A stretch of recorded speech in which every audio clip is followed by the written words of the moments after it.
Welcome back to Duncan Holder.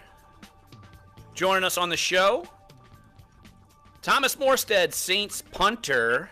Of course, he's been on the show before. He's making a second venture to the show.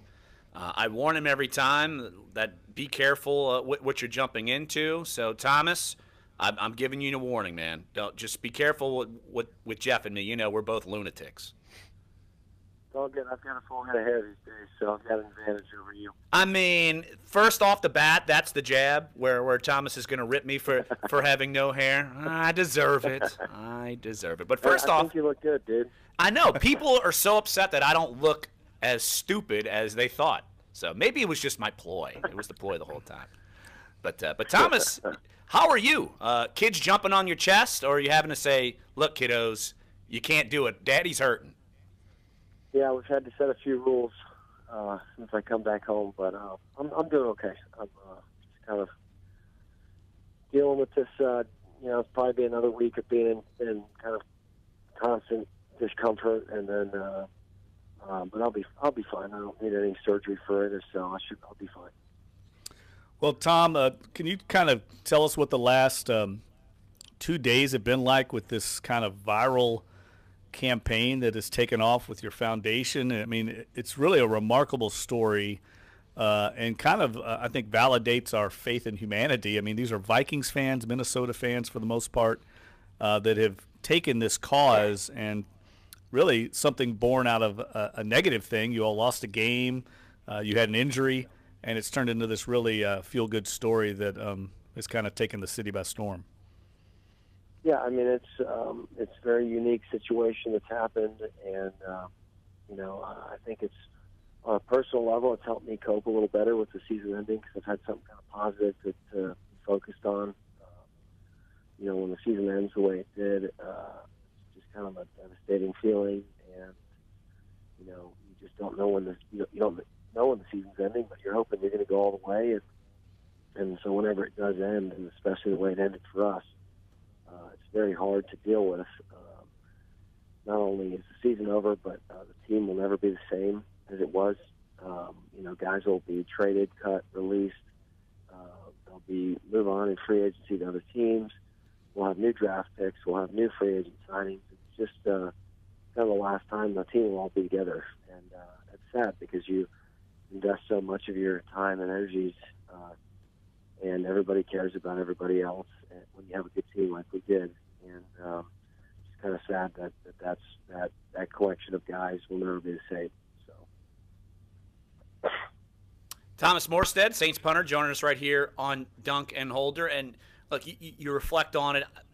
There's no need to even ask, are you over the loss? I'm going to assume no, and I'm sure you may never be over it. I mean, that's just kind of the nature of these things. But as you look forward, and I wrote a column yesterday, and I think you guys are on the upward track. And, young players, obviously my expectations weren't as high. It's why I'm bald. And yet I feel like that this team is going in the right direction. How do you feel like this team can go forward and maybe be even better next year? Well, look, I think you're correct on the one stance of, we obviously kind of look like we're in a decent position moving forward with a lot of young talent and guys that have gained a lot of experience quickly in their careers. But I think the trap that you can get into is that you pick up where you left off, and that's not the case. The whole team, the team dynamic will be different. Next year's team will be different than this year's team. And we'll have new players. Guys will be in different situations, and it's just you don't just pick up where you left off. You start over, and everybody starts from scratch again. And if you can, you really have to earn your kind of the season throughout the whole year with the way that you work and the way that guys get to know each other, and you don't just pick up where you left off. And so I think if everybody could go back and get refreshed, get rejuvenated, get healthy, come back all with that same mindset that we're all starting over together again, then, yeah, we'll have a chance. but just pick up where you left off, and next year's team will be a totally different team than this year's, and but we'll be excited to get back to work. I know that, and make another run at it. Tom, one of the people that's definitely going to be a part of next year's team and be a part of probably some future successes is Marcus Williams, the free safety. Now, we talked to you the other day about, obviously, the storyline coming out of the game with Marcus's play at the end, and I thought you had a unique perspective on him because you said you could sympathize with him. You talked to him, but you had something that happened in your past that I don't think I was aware of. You said you missed an extra point, I think, in high school. Can you kind of tell the listeners a little bit about that, and also just overall how you dealt with Marcus as a teammate and showing support to him? Oh, sure. I missed the extra point with 2 minutes left in the game, my last game of high school, to tie it. It would have been to tie the game. And we were actually playing Port Arthur Memorial, which had a running back by the name of Jamal Charles, which I'd never heard of at the time. And they ended up beating us, and it was devastating. My whole city, my town that I'm from, everybody I went to high school with, I felt like I let everybody down and I made a play, or didn't make a play that I'm supposed to make 100% of the time. And I think that regardless if it's high school, college, or pro, when you're in it at that moment, that's your whole world, and that's it's everything to you. And I know what that feels like. It's a devastating feeling, and for a 21-year-old Marcus Williams to handle himself the way he has is a testament to who he is, and he's going to make a lot of plays for us in the future. And he made a lot of plays for us this year. It's a big part of the reason why we had such a successful season, and I'm just really proud of him for facing the music, so to speak, and interviewing after the game and taking the bullet and saying, "Hey, I let the team down," and that's hard to do. And it tells a lot about somebody when they're able to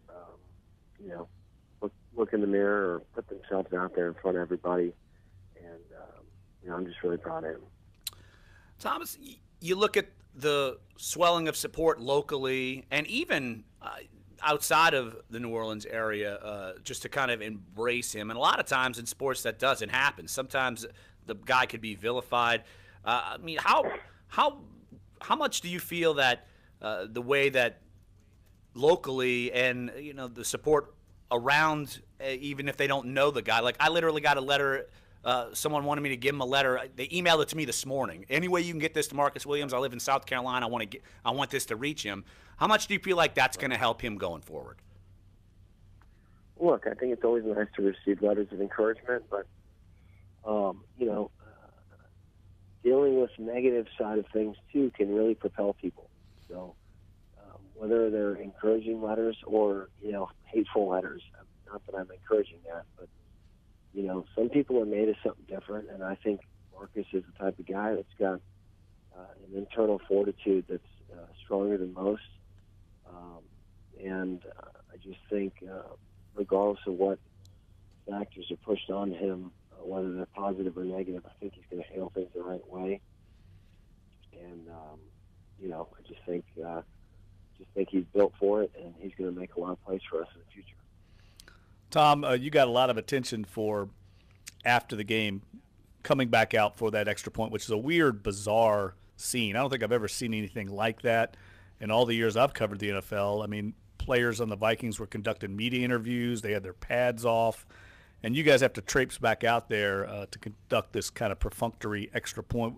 Can you kind of tell us how that came about and what was it like being out there on the field? Well, look, I wasn't in the locker. I got in the locker room last almost than anybody. I was out there. I was talking to different guys that I knew on the other team, and just kind of, soaking in the experience, even though it was a negative one. I think it's important to do that, regardless if you're on the good side or the bad side. And so I was just out there watching the Vikings celebrate. I took my time getting in the locker room, and apparently the referees come in saying they need 11 guys to finish out the game. And as soon as I turned the corner, John Kuhn was in there saying, "Hey, we need 11 guys to go out there." And as soon as I turned the corner, I heard that. He looked right at me and said, "Thomas, we need 11 guys." So I just turned around and ran back out there to go do the play. I wasn't trying to make a statement or do anything that was, honorable or anything like that. I was just, they just needed 11 guys, and so I just went out there, and I didn't realize that when I went out there, I was like the first guy that was kind of heading towards their team at the other end of the field. So,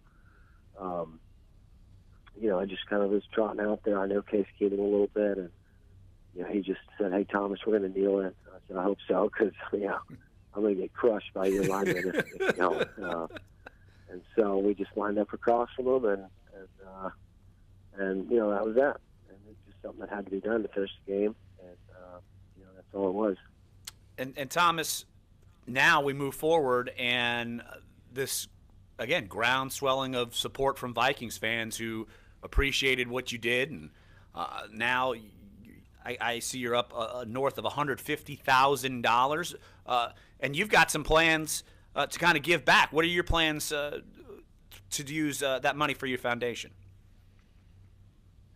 Well, when we found out about it, I just said, I just kind of acknowledged it on social media, and I said, hey, whatever money we raise from these Minnesota fans, it's very appreciated, but we'll find a hospital in Minnesota to give this money back to, I really think people should be encouraged to get back in the community that they live in, and so I just thought it was the right thing to do, and obviously I didn't know that we'd be raising this much money. At the time that I said that, I think it was, at maybe $6,000 or $7,000 or $8,000, something like that. So, so we're still going to honor that. These are all people that are giving money from Minnesota, and I think it's given us a great opportunity to talk about child life and what it means in the hospital and why it's important, and which is a lot of what we focus on down here in New Orleans. So I'll be glad to go up there and present that check, and hopefully get a lot of people educated on why it's so important. Well, one day, that's exactly my next follow-up, Tom, is like, can you tell us a little bit about the Child Life program at Children's Hospital, because it's obviously something that you're very committed to.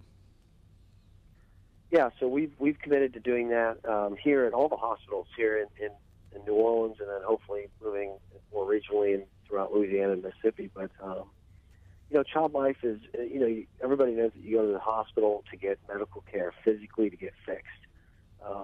Whether you've got a sickness or a broken leg, you're going there to get better physically. And, when you're a child that is 5 years old and you're getting needles stuck in you and you're getting maybe chemo dripped into your body and it's going to make you sick, that's hard enough to explain to an adult, let alone a young child, and who's at a totally different level of emotional and physical development. And so it's really important that these kids be, administered and cared for in the right way, because you're not caring for an adult that understands what's going on. And so to be able to emotionally care for these kids, they have all sorts of tools to kind of explain to the kids what's going to happen and why it's going to happen. And they also have a lot of toys and books and different things like that are used to let kids still be kids while they're in the hospital. Because one of the issues especially with chronic sicknesses and illnesses, is that kids end up leaving the hospital and they're not kids anymore after their long stay, because they've had to kind of grow up and face their own mortality at a really young age. And it really affects them for the rest of their life, and many times in a negative way, because they had to grow up too quick. And so these child life specialists are fantastic, and they know how to deal with these kids and help them to understand what's going on, no matter what age they are. And they're also great for helping the siblings cope with what their siblings are going through, and helping the parents and the families, be able to make sure everybody's, handling everything the right way. And it's basically hopefully at the end, leave the hospital with as few emotional scars as possible. And so they just do a tremendous thing. And down here in Louisiana, we're kind of at the bottom of the barrel as far as these national metrics are for child life. And so I just thought it was something that we'd have a chance to maybe move the needle on here in Louisiana. And have you bought your tickets to Minneapolis yet? I assume that's on the agenda. That's on the agenda today. I've got to get my air flight, my airfare, and we're going to get up there and do the whole check presentation. And shoot, we still don't even know how much money that's for yet because the donations continue to pour in. And we'll make sure that we, the more money you get, the bigger the responsibility feels to make sure you do the right thing with it. And people are counting on us to do the right thing with it. So we'll definitely make sure that we're dotting our I's and crossing our T's, and that we're doing this thing the right way. But it's really just been mind-blowing to see how many people would give to, kind of a stranger and to a group of people that they don't even know. It kind of, like you said, it restores faith in humanity a little bit with all the negative, divisive stuff we see going on in today's world. Thomas's foundation is what you give will grow. Hey, Thomas Morstead, Saints punter. Great story. Look, great season, and we really appreciate you jumping on the show. We say it all the time. You're one of our favorites we've ever covered, and so I'm not just gloating and trying to butter you up, but Thomas, you're one of the best, so appreciate the time. All right. Thanks, guys. Appreciate you having me. You got it. All right. That's Thomas Morstead, Saints punter. Awesome story.